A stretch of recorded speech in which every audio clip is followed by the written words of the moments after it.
Welcome to the Thunderstock Show, a collection of valuable brainstorms to enhance your life, liberty, and pursuit of property. I'm your host, Ross Stockdale. Today's special guest is Elzie the Mayor. Elzie D, how do you say your last name? Flenard? Flenard. I got it right. How you doing today, man? I am fantastic. I'm recovering from shoveling some snow, but otherwise I'm good. Snow out in Wisconsin. I would never have guessed. Just kidding. So, Elzie, can you tell us a little bit about yourself? I will say off air, we went over Elzie's background, one of the most articulate bios. So, huge thanks to that. Can't wait for him to share his background for everyone listening. Yeah. Without rambling for 50 minutes about myself, I am a entrepreneur, podcaster, and singer-songwriter. I grew up in a super duper small town of Mounds, Illinois. Born in Chicago, moved down there when my mom and dad divorced. I was around 5 or 6 years old. When I say small, I mean no stoplights, one grocery store, one gas station small. Everybody knows everybody small. You speak to the same person multiple times a day small. So that was my upbringing. It was really cool to be able to just to be a kid and to experience the joys of life. Played basketball in high school, ran cross country, and got into music at an early age. And technically, Ross, I am professional because people have paid me US dollars to sing and perform. So matriculated, went to college, got a degree in electronics, was an engineer for a little bit. I was a janitor for a little bit. I cleaned the bottom of barges during the summer when I was, kind of figuring things out. So I've done a lot of different things over the years. Trying to find, my jam and what makes me unique and different and special. And it ironically landed on podcasting and helping entrepreneurs use their voice to grow revenue and to broadcast their mission and how they're impacting the world. Because I believe that entrepreneurs are here to solve the world's problems. I just believe that, and so that's what I do. I help entrepreneurs in two ways: with self mastery, because it's literally impossible for you to show up as your best self until you first know yourself. And so I do a lot of work with helping entrepreneurs understand who they are, but more importantly, who they are not, so that Mm. they can be focused and really at their top of their game, so that they can serve others well. So it's not so they can be better for them, so that they can be better for other people. And the other way I help them is once they figure that out, is to help them with their message. How do you get what you do, who you do it for, why you do it, and how you do it out there to the masses, so everybody knows what you do and they can benefit from your power as well. And we do that through podcasting. So I run a company called Podcast Town, where that is the sort of the platform to do that. So helping entrepreneurs in two ways: mastering themselves and helping them get their message out there through podcasting. I want to ask a couple follow-up questions. So, paid to do singer-songwriter performing. What kind of music do you create, and what are your influences? So in my early days, you may not believe me, Ross, but I was a rapper. I'm Okay. gonna date myself a little bit when I say this, but I used to love to listen to Bone Thugs and Harmony. Oh, And oh I was yeah. the kid that I knew First what of the they were month. saying. Like I knew what they were saying because I would take the cassette. Again, I'm giving away my age here. I Mm-hmm. would take the cassette and then I would rewind it, and I would practice the cadence and the rhythms. And so I was a rapper. That's what I did. But then when I got older, I discovered that I could hold a tune a little bit, and so I started to sing some R&B, and then later I sung some gospel. And so I have this really cool mix of I could create really cool rap, but I could also take you to church and do and do It gospel as well. reminds me of Jelly Roll a little bit, but a little bit, because it's that range. I love that, and I also Yeah. am a big Bone Thugs fan. Oh yeah. Fifth grade, same thing. Some of my friends from playing football and neighborhood friends, we get the cassette player, we get the Bone Thugs, we get Nas's first albums, and we would do the same thing, play the cassettes till they broke, Cool, man. Another question I had for you based on that is, I can relate to doing the jobs while you're figuring things out. And honestly, some of the worst jobs I had, like I worked in a food processing plant. I worked in, I worked as a waiter in a diner. I worked different jobs that, after I had my college degree, I looked at it as like my reflection points. And one of the things that was great, what you said about helping entrepreneurs is figuring out who they're not. Those jobs helped me figure out that I need to make a big change and who I was not, who I didn't want to be in the future, who I'm not right now. What did, being a janitor, how did that shape your trajectory? What did you kind of learn from that experience? For me, it really helped level set. Like I knew, and again, there's nothing wrong with being a janitor, right? Hmm. But it helped me to identify that it wasn't right for me. But the other thing is it gave me a really cool sense of both humility and pride, because at the end of the day, my job is to support my family and to take care of them. And so if that's what I needed to do, that's what I needed to do. So it really gave me a sense of accomplishment that way. Again, but it revealed to me that that I wasn't where I wanted to be yet, and Hmm. that was okay. And it helped me kind of take a step back and say, okay, I'm not where I want to be today, but what steps do I need to take to get there? Like what's the next action? And then the next action, and then how do I build on that to take steps to get where I want to go? Because a lot of times people try to take these big leaps when Mm. really it's the small steps, it's the incremental improvements that really add up in the long run.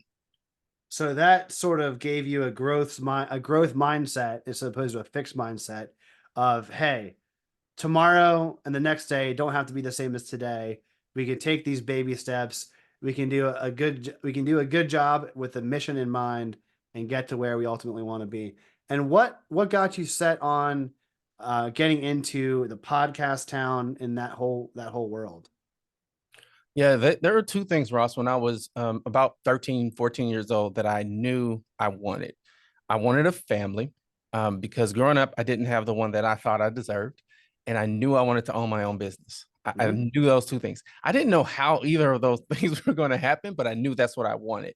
And so in my 13-year-old mind, it's like, okay, well, I know I need to go to college. It's something that my mom, is very important to her. And so I ended up going into electronics because I felt that that would be a solid career that I could do until I could, do my own thing. So I knew I Mm. needed a job and a career to support my wife because I knew I wanted one. So I did that.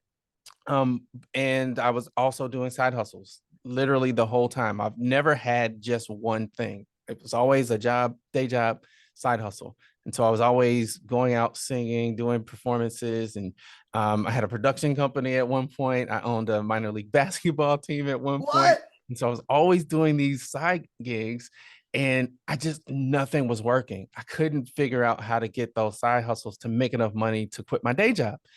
And I started to think, I'm like, I can't do this for another 10 years. I'm not getting any younger, and this is Mm. just not working. And so I said, I need to do something different. I said, I think I want to get around business owners because they have something figured out that I haven't gotten figured out. But I knew I didn't have access to many business owners, and I couldn't just call them and say, hey, Mr. and Mrs. Business Owner, let me pick your brain. So I Hmm. said, okay, I'll start a podcast and I'll ask them the questions that I want to know in order to grow out of this situation. And so that's what I did. I started my podcast, and I started asking them questions about operations. I started asking them questions about marketing, about sales, about mindset, about all the things that I needed to know. And eventually, I learned enough to make enough on my side hustle to quit my day job, and here we are today. I love that approach where you grew the passion, the side hustle, and got it to valuable enough where it could replace the day job. That is just like, because you're providing a value to the business owners by getting them to express what they already know and reveal it and share it and make it known to others. But you're the other, like you're like the audience is, hey, I'm listening to you. Sometimes a lot of business owners just need someone to listen. And that really helped catapult you in your journey for self mastery, it sounds like. For sure, because it really honed my ability to your point, to listen and to understand how to read between the lines. Because if you talk to somebody long enough, you'll be able to pick up what they're saying, but you'll also be able to pick up what they're not saying. Things like body language, tone, inflection, how comfortable are they? Things like that that really help me to be able to sell, because those are all things that you need to understand how to do. You need to learn how to listen. If you're on a sales call and you're talking more than you listen, probably not a good sales call. So it really honed my and developed my skills as an entrepreneur, just going through the process of selecting guests, getting them on the show, making them feel comfortable, promoting their business. It really gave me the foundational skills to do what I'm doing now. How much do you think your music career of listening and then listening some more and then listening to the finer, the rhythm and then the range and the content, does that translate to your podcasting? Because it sounds like what I'm hearing is just resonating that so much of communication is not the words you say, it's how you say it and the emotion behind it and the not only how you say it, but how you feel when you say it. So do you find a huge correlation between the music and the podcasting, or how does that work for you? It's almost a direct correlation, because as a songwriter, it's really about emotion, it's really about connection, and it's really about taking people to a place and a time. For example, when I mentioned Bone Thugs and Harmony, it takes you to a place and a time of where you were when you first heard that song, right? And Mm-hmm. how it made you feel when you heard the lyrics or saw the video or went to the concert. So podcasting is exactly the same. It takes you to a place and a time. I'll give you an example. I remember when I was doing research on podcasting, and I ran across John Lee Dumas's podcast, Entrepreneur on Fire. Changed the trajectory of my entire career. I turned it on, and this guy pops on with this high energy, and he gets right to the point, conducts the interview, and I'm like, this is what I want to do. And so, similar to music, it's like you get the opportunity to capture that moment, that feeling, that emotion, and it impacts people forever. And so that's the thing that I really love about it, is because they're so closely related. I love how when you learn one skill, you develop mastery in one skill, the lessons learned of that mastery development apply to all skills. Like there's universal principle. If I was to relate what you're talking about, and I'm kind of getting goosebumps thinking about it, it's like when I was a wrestler growing up, played football, rugby. We'd get, I was a karate kid, and 7 years old to 10 years old, going around and doing these like, touch karate sparring tournaments. So that shaped me growing up, where it was like, all right, my mom's French Canadian. My family is, right near George St. Pierre. He was a big UFC guy when I was growing up, and then to date myself, and then Conor McGregor. I started doing cage fighting right before Conor McGregor's UFC debut. And I'm a little Irish, had the beard, my small town, I got stopped like, hey, is that Conor McGregor? Growing up. So my point is like one of my kickboxing instructors I'll never forget says you build a rhythm and break it. You know, so like what you're saying is, yeah, if you just have the same tone and the boring inflection and blah blah blah, no one's gonna listen to you. And you're probably, and from kickboxing, you're not gonna land. But it's like, all right, you have this, and then boom, the beat drops, or you have something that gets their attention, you gets them excited, gets that emotional connection through mastery. Now, I want to kind of pivot and say you also wrote a book called Flame Starter. How much did that title come from that podcast? Was there any inspiration, or tell me about Flame Starter? Yeah, so it's kind of the reverse. So the book is about a year and a half old now. Mm-hmm. And the inspiration behind writing the book is, primarily to help entrepreneurs prevent burnout and Mm. to prevent them from going through what I went through. I mentioned earlier how I've never had a job without having a side hustle. Mm-hmm. That sounds sexy. That sounds great. Like, wow, you're a hard worker, grind.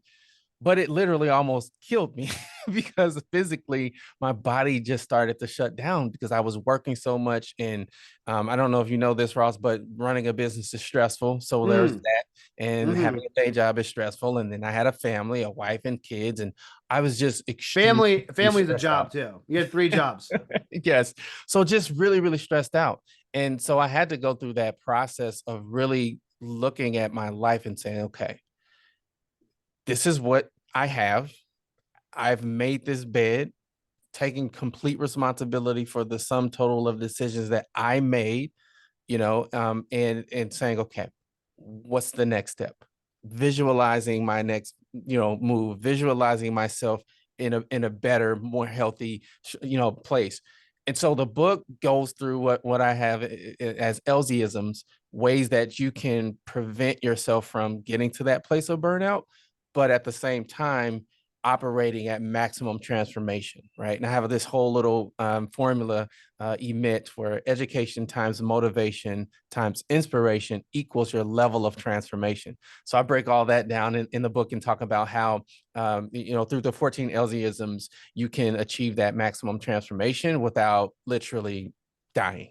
The goal is to not die. I love that. It's a good goal. So, do you think that the burnout kind of helped teach you? It's almost like you don't know the limit till you cross it. So you felt like you knew the limit as far as what you could handle in terms of, the not only the work life balance, but like the work business ownership life balance. What was the point where you said, "All right, enough's enough. Like this is killing me." That's really an interesting revelation. Yeah, like I said, when I'm laying there in the hospital bed and the doctor's telling me that, dude, you gotta you gotta do something different, otherwise you're not gonna be here in the next 5 years. And it Wow. was like, okay, what do you do with that? And then you just have to really, you have two choices. You could either go down that path, that direction that you've been going, or you could do something different. I decided to do something different, and I wrote a book about it to help people not get to that point, because we don't have to get to that point. Yeah, I think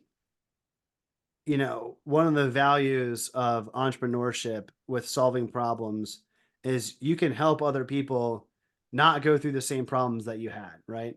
I love that about the human race is like we can learn from one another and we can kind of relate and connect and you know, if we can teach somebody how to avoid the situations we went through ourselves, I think that's almost an invaluable way to give back and make an impact.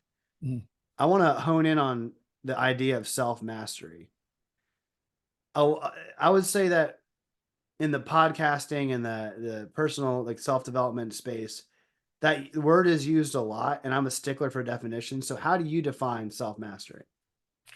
I define self mastery as the journey of defining who you are not, why you are not, and what you are. To me, you never arrive at mastery. It's always a journey. For example, me mastering me at 40, at 42, is not going to be the same at 52 because Hmm. my situation is different, my context is different, my maturity level is different. Hopefully, everything is different, and so my definition is constantly being on this journey of discovery and doing the best you can to be as efficient and effective as you can at being your truest, most powerful, transformative self. And I am going to ask you the hard question: Who is Elsie's truest and most powerful self? Yeah, and What does that look like?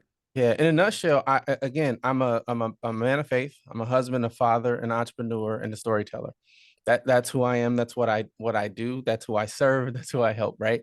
So at the core, I'm a person who loves other people. Right, because I'm commanded to do so. And so everything that I am, how I run my business, how I show up on podcasts, right, it boils down to those things. That's who I am in a nutshell. What are some of the ways you help people to uncover who they are in a nutshell? I know you have, I don't want to give the whole book, right?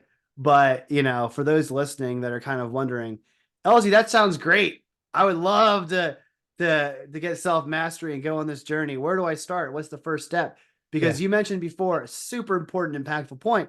It's like everyone looks at where they are at, where they want to be, and thinks sometimes it's daunting, or they have imposter syndrome because the gap's so wide, and that they might have to take this huge leap. But like it's a walk with God. It's a walk with faith. It's a walk with whoever your higher self is, step by step by step, the whole way. So how do you take the first step?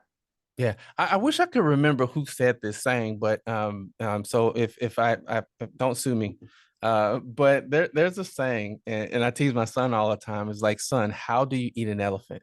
And the short answer is one One bite at bite a at a time, time. one simple bite at a time. So I think the book would help. So that would be a first good step, because I think it gives you the foundational pieces to begin to look at things with a different perspective.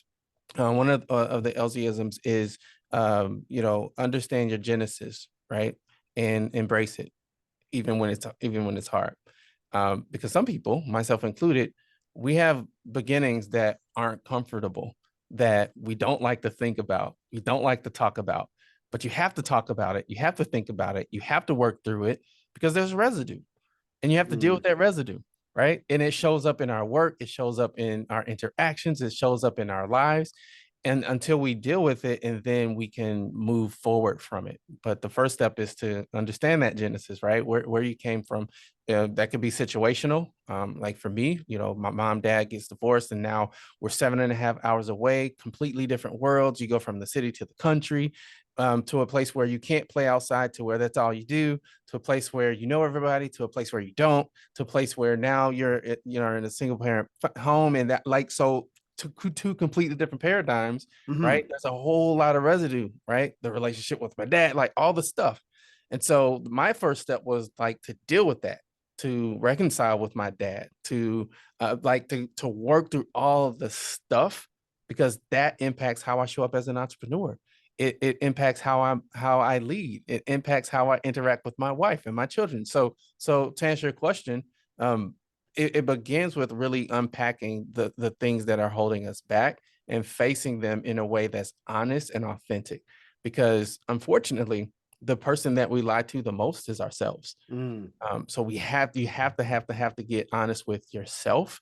If it sucks, say it sucks. Feel it. Feel the feels. One of the other Isaiahs is feel the feels. Like if Hmm. you're angry. Like don't say that you're not. You're It's angry. it's not good. It's not bad. It is what it is. It is what it is, right? And then once you put the emotions on the table, now you can deal with them, right? Like how you respond to the anger, right, is important, but you can't respond to it unless it's there. So again, it's really about taking that first step and being honest with ourselves of what we got and what steps we need to do, to move to the next level. The other thing I'll add in terms of first steps is understanding that you need help. Mm. There's some things that you might need a coach for. There's some things you might need a trainer for. Sometimes you need a therapist. There's nothing wrong with that. Sometimes you need somebody to encourage you. Coaches can do some of that, but a good coach is going to identify your blind spots. A good trainer is going to help you shore up that blind spot, right? But a mentor is a person who's been where you are. So it's important that you have all of those if you need them, but understanding which help you need. Which trusted Get that help. advisors you need at which times, and Exactly.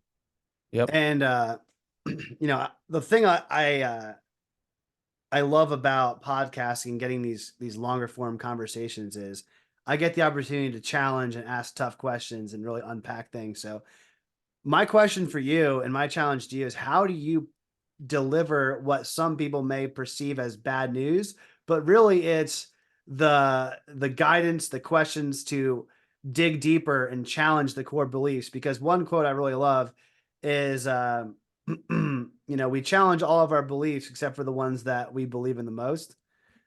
And to the formative years growing up, people kind of look at that as oftentimes I find people look at their growing up situation, their childhood experience as like fixed. But really, it's like the way that you perceive them and how you behave, like how you learn from them is where the growth happens. So how do you challenge fixed mindset, and how do you challenge like the core beliefs of the people that you help? Yeah, so there are four states of mastery. There's unconscious incompetence. Hmm. In other words, you don't even know that you don't know. There's conscious incompetence. That means you know you don't know. There is conscious competence. That means you're aware that you know. And then there's unconscious competency. That means that you do it without even thinking. So step one is identifying where they are. Like, is this a person who like they don't even know what they don't know? Or is it a person at the other end of the spectrum? They know that they don't know. They just don't want to explore it or don't want to do anything about it.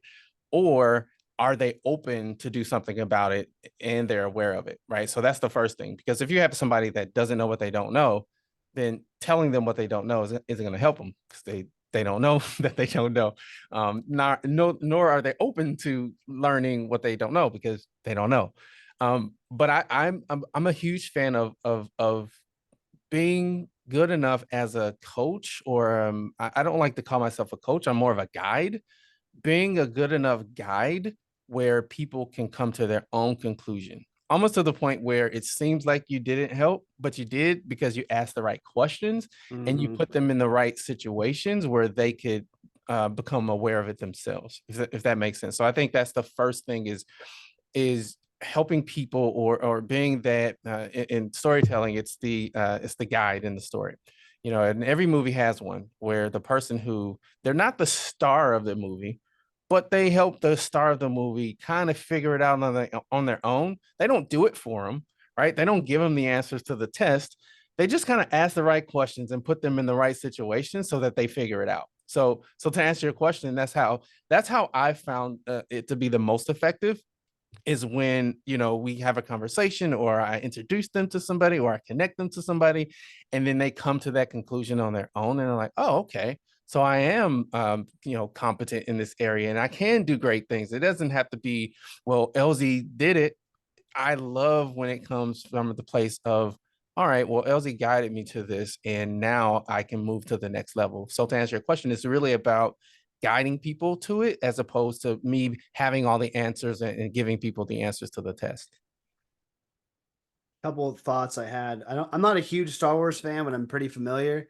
I don't know if you've seen the Star Wars movies or what, but it's almost like you're not trying to be the Luke Skywalker in someone's story. You're like the Obi-Wan Kenobi, who's like, hey, let me introduce you to kind of who you really are and what the Force is all about. And like, you have all this potential. Let me help, like, introduce you to like making the best use of it. And then that Luke Skywalker might look at, go down the line and be like, oh, shoot, like Darth Vader, who's the supreme evil being, is my dad. And it's like, all right, well, let me kind of coach you through. Like, you don't have to be him. You know what I mean? You're not your father. I love that frame of like the biggest way to help somebody else isn't to catch all their fish for them, is to teach them how to fish for themselves. Mm-hmm. Mm-hmm. And again, helping them understand, do you even want to fish? Like, Mm, you may not want to fish. You may want to hunt birds. yeah. Like, who are you and who are you not? Right. So you may want to catch squirrels. Everybody doesn't have to fish. It's that, you know, there's other ways to get meat. So really, again, helping guide people to that place where they know who they are, they know who they are not. And so that makes you so dangerous and that makes you so powerful because you don't have to worry about the fish. And I can help guide other people to the fish. Frost, you like to fish? There's a fishing pond right over there. I'm gonna go hunt squirrels because that's what I do. Like, Mm. knowing that is so important to your journey. Let me ask you, who are you not? You did a great job of telling me who you were. Yeah. I love this frame where it's like, sometimes with goal setting, you think about what it is you want and all the things you have to positively do in order to get there. But sometimes it's looking at the things that you really don't want and looking at the things you cannot do, that if you do, it'll assuredly get you to where you don't want to be. So Exactly. like for people with marriages, most of the time you don't get married with the intention to get divorced. So it's like, all right, what things will cause divorce? Like how, like who do you not want to be, LZ, and like what do you make sure you don't do? Hmm. I would say who I am not is I am not a grandiose, look at me, braggadocious, prideful, arrogant person. And I don't like that whole vibe, if that Hmm. makes sense. Hmm. I love humility. I love collaboration. I love competition done in the right way. But I am not a person who is going to say, hey, look at me. I'm so awesome. I'm the best at this. I'm the greatest. Because I think that when you're the greatest, you don't have to say you're the greatest. And Hmm. if you're really having an impact, you don't have to say that you're having an impact. And so I am not a glory seeking, money seeking, entrepreneur person. I really am striving to be a servant, and to be a person who adds value to everybody that I come in contact with, and not a person that is seeking to gain, but is seeking to give. Reminds me of an interview with Kobe Bryant during one of their championship runs. They go up in the series. Reporter asks Kobe, "Hey, how do you feel?" He says, "What do you mean?" Like, "Oh, you played a great game. You guys won." He goes, "Job's not finished." You know, next question. Like, I don't feel anything about myself. The job is not finished. I'm not yet undeniably the greatest of all time. Sure, I won a couple of championships years ago. We also lost. So I love that Mamba mentality because I look at people like that and it's like their actions are not to gain some worldly possession. It's their actions are to give, to empty the tank and give as much as you can give to the benefit of others, whether that's people in the stands, whether that's his daughters, whether that's, his own legacy, whether that's showing what mastery can look like to the best of his ability. I think the distinction between, you are a man of faith, but I think that what you said, to sum it up, is like you're not a man of the world, or of worldly, of, like, how do I say this? Extrinsic rewards, like the accolades, the money, the fame, the fortune. If that happens, okay, how can I use these as tools to serve others? If it doesn't happen, don't really care because it's not my goal anyway. Would that be an accurate kind of a, reflection point what you're saying? Yeah, almost to a fault sometimes, right? Because in the world that I'm in, right, marketing and entrepreneurship, those things matter to people, right? How many magazine covers you get on and how many awards you win, and that stuff matters to people. And so there's this weird balance of, okay, I know it matters, but I'm always checking my ego and making sure that it doesn't matter to me. Understanding that it's part of the business, it's part of this entrepreneurial world, but making sure that I'm constantly checking myself to make sure that I don't get off center from who I am. And so it's a really good way to measure. Sometimes I do well at it, sometimes not so much. But again, until you know that about yourself, right? I tend to have an addictive personality. I Mhm. know that about myself, and so I don't drink because I know I'm not going to drink just one drink, What good will that bring? You know what I mean? because I know I'm not going to drink just one drink Hmm. because I go hard. I go like I only have two gears. It's either go or it's no go. And so I know that about myself. I don't gamble, not because Hmm. I'm better than anybody. It's because I know I can't stop when I start. Right. And so again, knowing who I am, it helps guide me because I know I have no business doing those habits because I know that it would destroy me. And so I stay away from it. Again, not of a place of strength, but out of a place of really knowing who I am and knowing what my weaknesses are.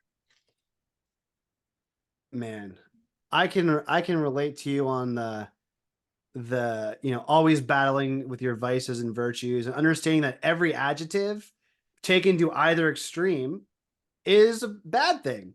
But with temperance, right in the middle, that golden medium, that's where people can really provide the most enrichment to their own lives and others. But like when you talk about things like the gambling and the drinking, I've met some people that are masters at having one drink, and they'll have the appropriate amount of diet that day, and they'll get the appropriate amount of sleep, and they'll pay attention to their wife after they have one drink. I've met people that can gamble and they only gamble X amount per year. And if they win, great. If they lose, they don't go anywhere below that number. Mhm. Um, for people like you're describing as yourself, do you just find other things to focus on in a replacement methodology? In other words, do you just, instead of the getting the dopamine or that rush from the gambling and the drinking, do you just then figure out, okay, I know who I am, who I'm not, then you focus on the activities as a replacement to keep that at bay and on go towards self mastery? What is the strategy you take to say on the right path of self mastery? Yeah, so let me answer that by starting to talk through the dimensions of mastery. So there's five dimensions. There's physical, emotional, spiritual, mental, and social. So the first thing is really understanding which dimension you're working on. The other thing to note is there are phases and levels to mastery as well. When you are in the beginning phase, it is a constant battle. It's like, man, I really want to go out on Friday night and have a drink with the guys. But once you go to the point where you've gone a certain amount of time and you've developed a habit and you've had mechanisms that help guide you, you kind of move to the next phase where it's not as strong of a desire anymore. Like Mm. today, I don't struggle with wanting to drink just because it's been so long, and I have come accustomed to not. So if I run across the opportunities, like it doesn't it doesn't tempt me at all. But that comes through time, right? Through Hmm. practice and through habit and through prayer Repetitions. and repetitions. Like you got to get the reps in. Um, and for me, it comes with focus and intention and really practicing mindfulness and understanding, okay, if this is a vice for me right now, how do I put myself in a position where I don't fall to it, right? You could think of certain ways that I'll show up with the opposite gender. There are certain things that I just don't do. You won't find me riding in a car with a woman that's not my wife. I just don't do it. I'm not alone with the person of the opposite sex. I just don't do it. That way there's If not you're even not in the opportunity situation, for yeah. so just things like that. Just and again, But on the other hand, Elzie, you do try to get in the room with as many business owners as you can on podcast. So exactly. it's like it's like if you put yourself in the context in the environment of where you think better opportunities will arise enough times, the eventuality, it just makes sense that you're going to start to get the results you want. Now, Exactly. you might have the most self-discipline and willpower, but if you're in a room with a woman that's not your wife a million times, though it's never always 100% or 0%. Right. But Well, if you're never in those rooms, exactly. Yeah. And I think again, Ross, the key is understanding you. For somebody else, they have no issue. You could put 10 bottles of alcohol in front of them and they would not touch it. But to some people, that would be disastrous. You have to know who you are specifically for you and being able to celebrate people for who they are, but still celebrating you for who you are at the same time. now I want to ask a more tactical question real quick when it comes to business. I think for self mastery and in that spiritual sense and that personal development, I totally vibe and I can see, I can feel. But when it comes to business owner, it's almost like some business owners look at their life and their business as two separate entities. And for me, in trying to get on my journey for self mastery, it's like I understand how interwoven my life is between my business and my life. Like if I have something going on at home, it affects my business. If things are going strong for me at home, I'm a stronger business person. And just as easy examples. So, how do you tactically, specifically for business, take that mastery approach? Yeah, I think that I kind of take the house approach, right? So if you look at a house, Mhm. you our house, the way it's laid out, you walk in, there's the vestibule and where all of the coats and the closets and things like that. Then there's the living room, there's the kitchen, there's the downstairs, there's the basement, then there's the office. each room has its own place, its own perspective, and its own um, uh, um, approach. And different things have different places in different rooms. Probably shouldn't try to cook an egg in the bathroom. It's not set up for that, right? Right. It's Yeah. structured so that you take a bath, bio breaks and things like that. And so the way I do it is, when I'm at home, I'm at home. Period. When I'm at work, I'm at work. And I live in the moment. One of the other Elsieisms is embrace the moment. Right now, I'm on a podcast with Ross having a great conversation. So that's where my mind is. That's where I'm present in the moment. And when I'm not in the moment, I'm not in the moment. And I'm in the next moment. So that's helped me, knowing that, to your point, I'm going to take my same self in both places. That's why it's so important to be honed in and tuned in on who you are, knowing your cues. Like, I know if I don't exercise after 2 days, my body starts to tell me, "Hey, man, you need to exercise." It's been a couple of days. Like, I feel it because it feels Mm. off. Or if I haven't, That's where listening comes in. listening, you have to listen to yourself and your body, because you communicate to yourself. If I Hmm. haven't gone on a date with my wife in a while, something's off, and I sense it. So it's getting good, and again, it's a journey. And the more you practice it, the better you get at knowing the cues and listening to the cues. The key is to putting these things into practice, and to being aware and sensitive, to understanding when something's off, where it's off, if it's at home, if it's at work, where's the dissonance, identifying it, and then acting on it consistently. To that point, I'll tell you that right now when I walk in the house, the playroom, the dining room, the kitchen, the living room are all pretty clean. But boy, don't ask me how my laundry's doing. You know what I mean? And but to your point, it's like, all right, well, address one room at a time and understand. Like I think, to another point, when it comes to business mastery, when I talk to clients so often, their bodies, their senses are telling them they should be doing something, like, or they're telling them they're not on the right track. But oftentimes, as a fractional CMO, part of my job is to reassure them that, yeah, like, I'm seeing that too. You can't read the label from inside the bottle, but you know the contents because you're inside the bottle. So, to your point, I want to give an actionable thing to. I have listeners that are athletes. Some own businesses, some do not. Some of my listeners are not athletes. They're active in the community. A lot of it's entrepreneurial, Hmm? but like from a tactical standpoint, to get the self mastery in your business, I want to hear one LZism to say, hey, for quarter one, 2024, what is one business mastery tactic that you'll be doing, LZ, for quarter one, 2024, based on the principles we discussed and the concepts. Yep. So if you're listening to this, watching this, I want you to take out a sheet of paper. I prefer you do it on real paper, or remarkable, something that you can physically write on. And I want you to write two columns.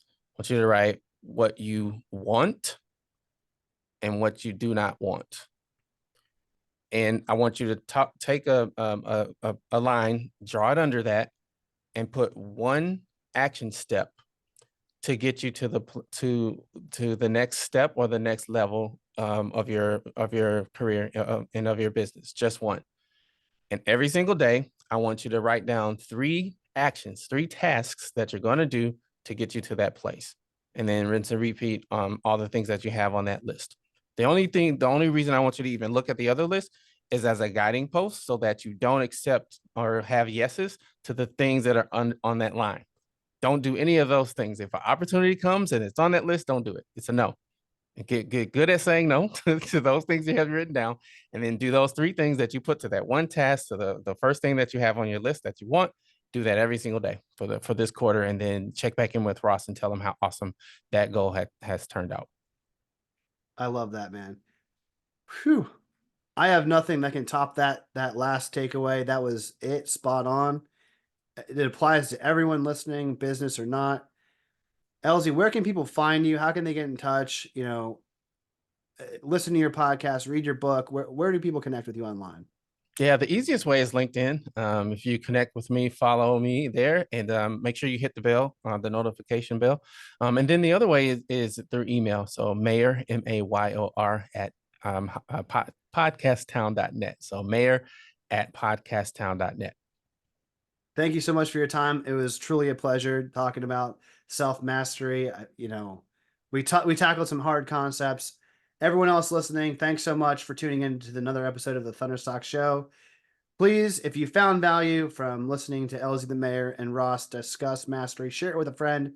I don't run ads on the show. The only way it grows is through word of mouth and referrals. So, like I said, I want to create an impact and help others. And if you could take that 10 seconds to help me help others, mean the world. Thank you so much.